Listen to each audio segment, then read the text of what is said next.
of thing. We're actually seeing the function that has ready to play that particular rollout of wind and leaves and that kind of thing. And so again, the implication is that maybe we're going to peer into, if not base reality, then the sort of first starting point of this reality, which is basically code that's waiting to be executed, basically. Now, as you kind of hinted at there, it makes some assumptions about the fact that we are maybe not in base reality ourselves, but we're one step removed from base reality, and that whatever we would come across that seems to be pointing towards some deeper construct, that would be the ultimate construct, and that we're just one step removed. And again, this is partly our hubris again. It was difficult for us to even get to the point where we considered the fact that this might not be base reality. And we'll go into all the reasons today why that may not be the case, and all sorts of empirical reasons and even conscious experience reasons why we would question that. But now that we have, for instance, virtual reality that is quite immersive, we now in our imagination can picture, as immersive and real as this seems, maybe there's a reality one step beyond this. But that's about as far as we usually go. We're not willing to consider there might be a plethora of nested layers of reality. And of course, it plays into this notion that what reality is, or this particular instance of reality, is basically a simulation run on a computer mainframe somewhere. So some sort of alien intelligence has this really advanced computer system, and that we are basically having the experience of code being run from that layer of reality. So in that sense, it very much plays into our modern notion of virtual reality. And this is something our species is definitely guilty of. We tend to come across some new technological marvel, and we go, aha, that must be what's really going on. So we leap to that as an analogy for ultimate reality. So for instance, even when it comes to the UFO phenomenon, we hear people saying, well, is the thing up there in the sky, or are they just projecting a virtual reality? Which again assumes that everything else, the computer I'm speaking to you through, even these bodies that we're inhabiting, are somehow real in a different way than that thing that's in the sky. This is an open question. So yeah, it's interesting to me. I'm glad that it is prompting questions in people's minds, but to me it's just the opening query in a really long series of queries. Yeah, that's sort of where I was going to go with that too, and that's this, it surprises people sometimes that you can have a shared experience, right? Oh my gosh, I'm on DMT and I'm looking at it, and you're doing it too, and we're both seeing that there's numbers and letters and maybe there's source code there. Isn't that incredible? Maybe that's some sort of revelatory insight. Well, isn't it also incredible that you and I are seeing what we both share at this very moment? We both share a similar environment, similar input, similar content. We don't question that at all. We basically assume that is already some sort of foundational layer of reality when it's not. And clearly we touched on that many times, that our senses are giving us a very much a filtered experience of what's taking place in our environment, and it's not to be confused with what the totality of what is actually happening in our environment around us at any time. In fact, it's good that we have that limiting factor, that we wouldn't be able to function as biological creatures if we had full sensory exposure to all of the things that were happening inside our environment. It would basically kind of paralyze us, and so it's weird that we're relatively shocked by an experience like this, and we forget the complexities and the other foundational assumptions that we bring to bear on reality to begin with. And as you and I have talked about, and we've covered to some degree on our shows before, we're living in a day and time now where a lot of those assumptions about reality that we've kind of carried with us into the 21st century are really being actively, aggressively, repeatedly challenged by our discoveries or our experiences in our shared reality in themselves. And that's very interesting. We're being confronted in a way on a daily basis by confounding factors that are challenging our entire assumptions. So I wanted you maybe to talk a little about some of those things, like what are some of the pointers that maybe are already revealed to us that the reality that we thought we understood is in fact not what it is at all. What are the signs that are pointing us that may be something broad than our assumptions about reality to begin with? Yeah, and even before I go there, I just wanted to point out something that was actually brought up in that interview that I would recommend that people watch. And that is this notion that this questioning of our model of reality is coming from multiple angles at the same time. And that in itself is fascinating. One of the issues we'll get into is synchronicity in this particular podcast episode. And the implication there is that this is somehow being synchronistically orchestrated, in the sense that we have the UAP disclosure question, which is not just about space aliens from Alpha Centauri, but seems to bring in questions around consciousness and the fundamental role it may play in this. We have shows like the telepathy tapes that we talked about in our last episode, which is creating its own revolution, and people are talking about it everywhere in so many different quarters. Again, not because it's necessarily brand new information, but it's presented in such a in-your-face kind of way that's hard to refute that people are really wrestling with it. And of course, we still have the implications of the quantum mechanical experiments that were done in the early 20th century that are still being grappled with today that point in some similar directions. For instance, the notion that local realism is not a thing. The implications of that are incredibly profound, and yet most of us are going about getting in our cars, driving to our workplaces, and assuming spaces are real, assuming that point A and point B actually are a certain distance apart, and I'm a distinct individual, you're a distinct individual. And yet the implications of those experiments are calling all of that into question. But to your point, when we all share that experience at the first layer, we don't think to question. And we actually assume that because you have a particular experience of looking up and seeing a blue sky that I have, that must actually literally be a blue sky that's objective to the two of us. And all we're doing is both apprehending reality that is outside of us, rather than perhaps asking the question, could it be the fact that we come from the same ancestors ultimately, mean that our perceptual set is producing that shared experience rather than the thing itself? And furthermore, is there even a division there? Is the subject-object duality something we need to take apart, something that this evidence seems to be suggesting needs to be questioned? So we're going to break this down in numerous ways today, but let's begin with some of the experience we have of our reality that already lends to us the notion that this might be a simulation or a construct. Because, let's be honest, most people would not get here by just sitting down and writing philosophical treatises. People get here because they have certain experiences of anomalies or paradoxes, deja vu, that kind of thing, that make them go, maybe this is not quite what it's been presented to be by sort of conventional thinking. So let's begin with limitations of human perception and our understanding of that, and how that has grown, our understanding of the limitations, and how that has led us to ask some deeper questions about what might be beyond that perception. But we know now that human senses capture only a narrow band of reality. As an example, visible light is just a fraction of the electromagnetic spectrum. We know that other species perceive different spectrums, showing that reality varies depending on the observer. So we are recognizing that there's this kind of marriage between the perceptual set and whatever's out there, if we can even make that distinction, and how the two together really produce the reality you experience. We also know that neuroscience demonstrates that the brain constructs a virtual model of the world based on sensory input.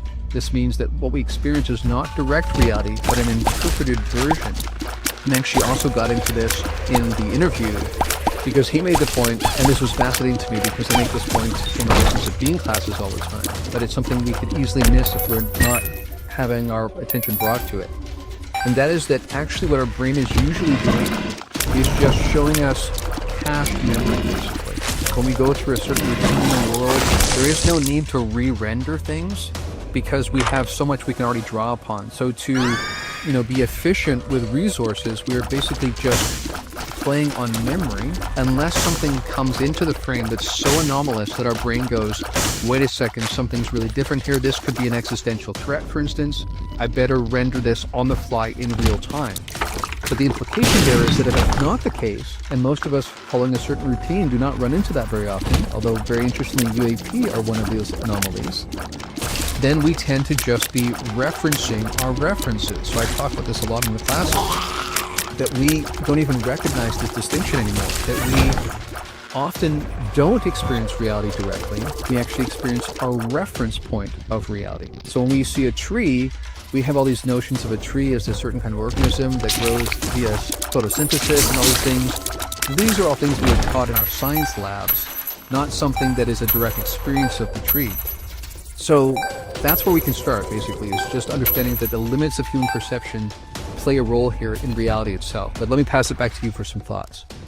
Well, I really appreciate this one because recently I've been going through an exercise that I think highlights this idea, and I think anybody can do this, right? So take someone that you spend a lot of time with, right? Whether it be your partner or maybe your child or your dog, your cat, whatever. So another being that you spend a lot of time with, and wherever you are with that other being, just start observing it, and observe it from the mindset of as if you've never seen it before.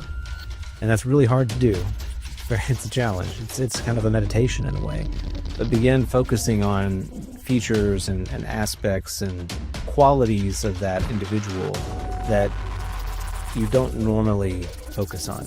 And I think this does begin to break apart those subroutines, those programs that you're talking about. And I find it to be incredibly valuable, particularly those that you spend a lot of time with, that you care about, that you feel that you love.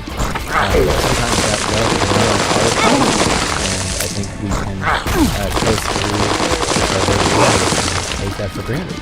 But what I found about this exercise is that it really brings new life into that relationship. It allows you to view that individual and the animal as a unique, phenomenal experience that you're not kind of just riding away into a routine that you're just, oh, this is insert kind of cardboard cutout of this person who I occupy space with. Now this is a person that I'm going to have to really observe, and in a way kind of I think of it as like you're falling in love again with this entity, and take that mindset and that approach. And I find it's an easy exercise to do. It takes a little bit of work, but you can really get into that space. And when you do it, you are really readily rewarded with instant feedback, because you begin seeing things about this individual that you basically have forgotten, or things that you really hadn't noticed, right? You can go by for many years, if you're in long-term relationships, you can go through those years and just kind of here we are together, but as you're staring at this person conducting this exercise, you begin seeing like who they really are in this very moment, and what kind of energy are they giving off, and what kind of individual are they, and what is your relationship with them? It's an invitation for newness in that dynamic. So I love that you're kind of going there. I think it's really apt to kind of where I am right now. And I've got kids. Many people know that I've got kids. And sometimes with children, it's a little bit easier to kind of observe this, because they're growing and changing. But we all had this experience, right? If you've ever had a kid, and you went away on a trip, and you put them with the grandparents or whatever, and you picked them up a week or two later, and you look at your children, and you're like, wow, did you grow? Like, what happened here? Like, you've changed. And that's because you've broken that habitual routine that you've overlaid onto them, and now you're seeing them in a new light that you kind of hadn't seen a week before, 2 weeks before, because they're now kind of presenting themselves to you and interrupting that routine that you've developed in the meantime. So a great example there, I think, of what you're talking about, and something that I think people can directly apply to their life that can provide immediate feedback and reward in terms of what you're now getting, the level of information that you're now getting back from that experience. It's much more rich and dynamic and meaningful than what you had substituted it for before. Yeah, that's a great point as well. And I have talked about this in the classes as well, that there's a difference between a relationship, which sounds like a status, an achievement, right? A certain kind of contract, versus relating, which is real time, and it's an ongoing practice, basically. And yes, absolutely. And when we, as couples or as friends or as groups of people, are all kind of on autopilot, then we should not be surprised that we're not finding anything that new, because we're basically all sharing a collective slumber kind of thing. And furthermore, I would say that even when people think their lives feel kind of dull and repetitive, that's largely because they're running on this cache memory kind of system. And yes, you want to actually proactively engage with reality. And this is something that is a really deep implication of what we're discussing today, that ultimately what we have is a conscious cosmos, I would posit. And therefore, by us playing an active role, like any relationship, as I've discussed before, we will get feedback in return in that relationship. So this is definitely something for people to keep in mind. And it goes against the grain though, because we are in a society that's all about trying to create familiar forms and not shocking people and not triggering people, right? So what that basically tells us is that our ultimate goal should be to make ourselves comfortable. And nothing is more comfortable in a sense of not being something that's abstract than basically repeating routine that you know exactly what's going to happen. It's like watching the same movie 1,000 times over. But that's not what we're really here for. And by choosing to expect dynamism and to play our role in the process actually creates that dynamism. So absolutely, I think that's a great point. All right, so the next empirical data we're going to talk about that leans towards this notion that we might be living in a simulation or a construct. And again, we'll break that down a bit more later on, but we don't necessarily mean a computer simulation like is often fancied about in ecology. Next, we have the nature of time and space itself. So first we have Einstein's relativity. So Einstein's theories show that time and space are not absolute, but they are relative to the observer. This undermines the idea of a fixed universal reality. And this notion that your experience of time could be different than mine is already kind of breaking people's brains. And people are still trying to wrestle with that. But we know this is true. And of course, this is often described in the sense that you have two twins. One flies off in a spacecraft that's going really fast, close to the speed of light. They come back and meet their twin on Earth. And the twin on Earth is 80 years old. And the twin that's been on the spacecraft maybe has only aged 5 or 6 years. This is literally what will happen, which shows that there is no fixed progressing of time that happens outside of our experience. Next we have non-locality. So there's another major implication here that has a role to play in our discussion. So quantum entanglement shows that particles can instantaneously affect one another over vast distances, defying classical notions of localized cause and effect. And I would go one step further and say now we understand that local realism altogether has been disproven. So we had the first quantum revelations, and then we had a bunch of experiments that were conducted over decades to see if there's some way we could explain this. And what we recognized was no, local realism is not a thing. And like I said a few minutes ago, it's fascinating to me that we carry on our lives not considering what really is this, and is this an illusion kind of thing. Let me turn over to you for some reflections on those particular elements and how they factor in today. Well, these are, I think, difficult things to wrestle with, right? That local realism isn't a thing. And they directly challenge our taught assumptions about the world. And that's very destabilizing.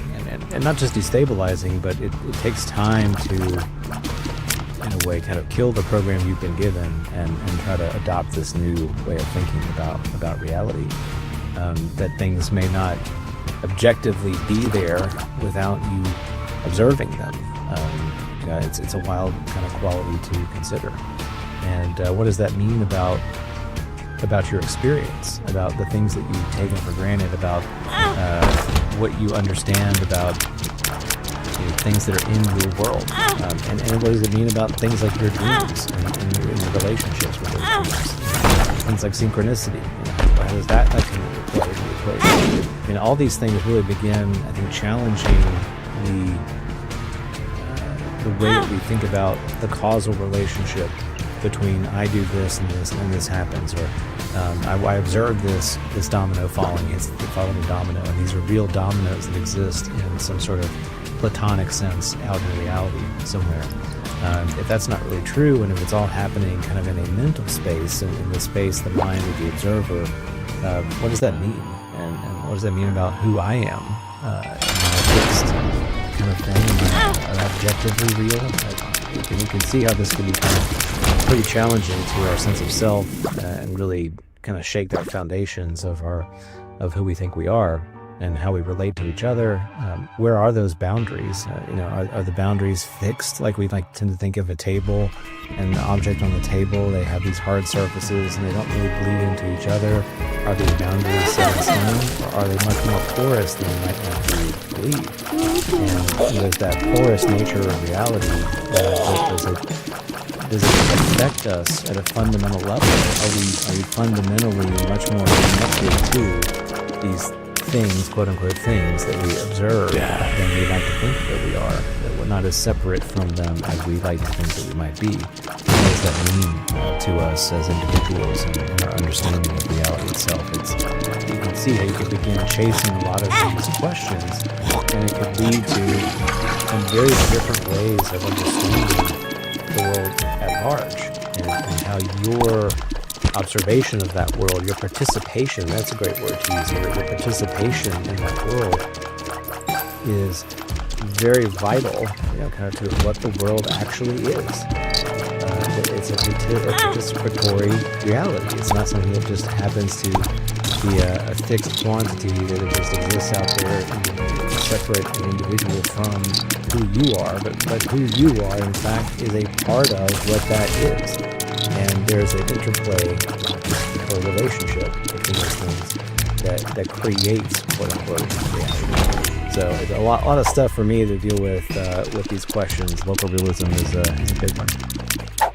To the point you made there, this is a sort of further implication of quantum entanglement, and this happens with a lot of these notions, that at first you recognize a certain effect that's been observed, and you think about the implications of it, but you still tend to try to find answers that fit within the current model, the prevailing model, until you find there's no way to do that. And again, they did some experiments very methodically, very rigorously in the 20th century to demonstrate that no variable could explain away these results, and that if that was the case, then local realism did not exist, despite our perceived experience of it.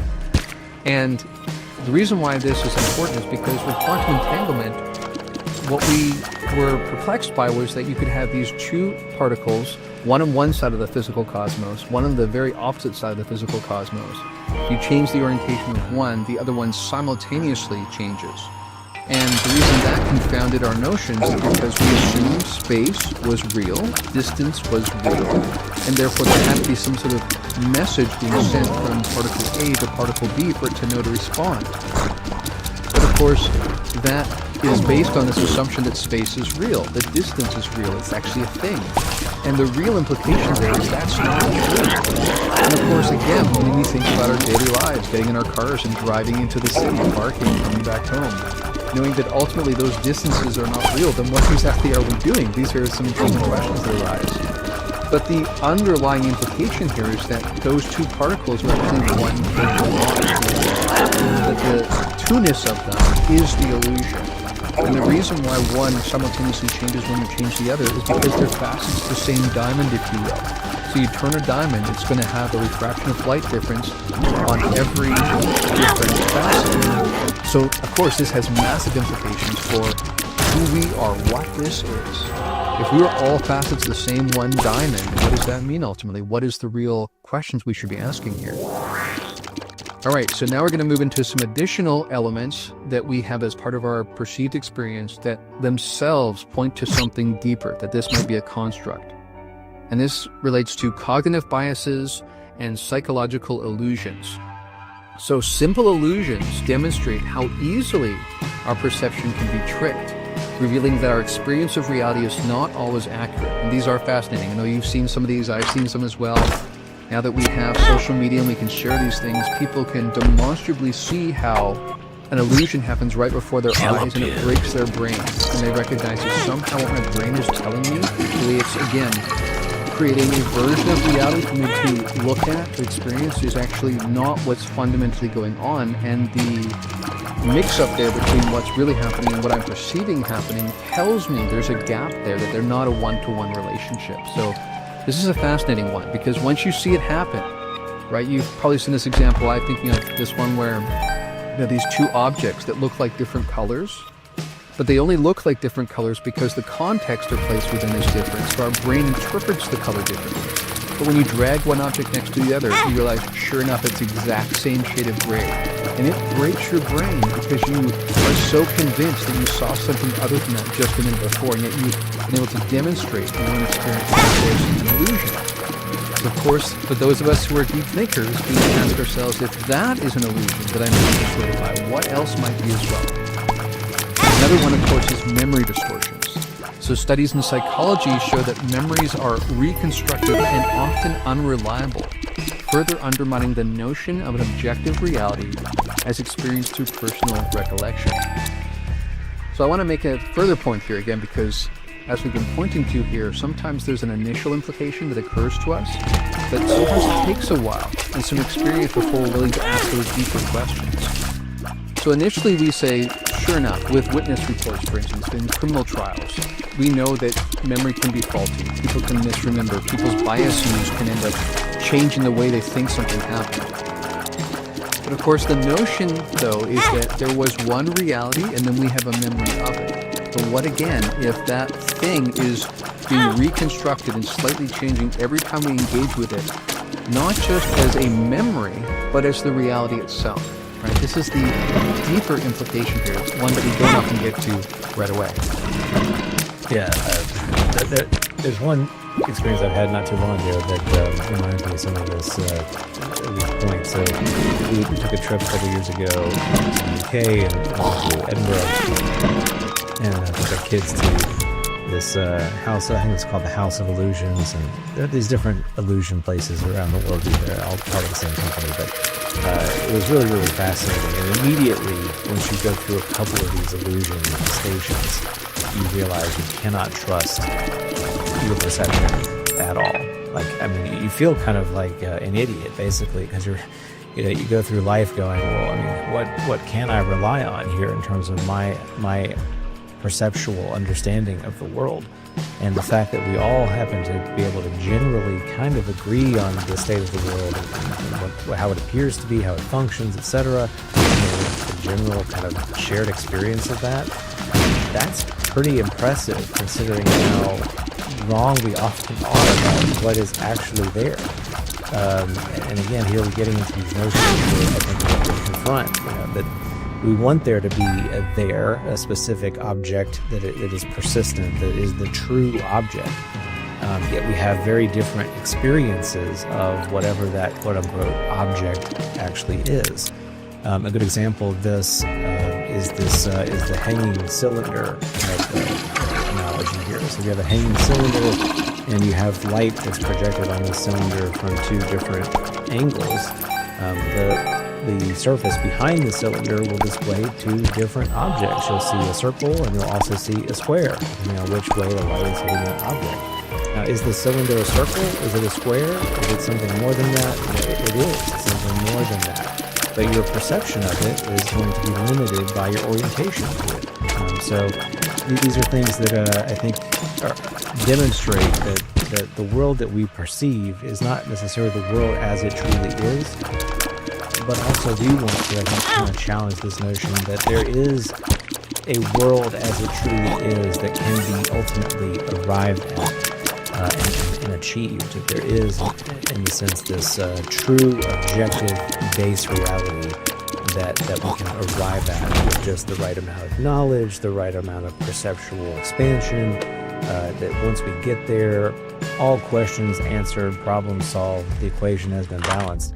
And I don't think that's the truth. I think that we're finding that our participation, again, using that word, our participation with the experience, in fact, shapes the experience.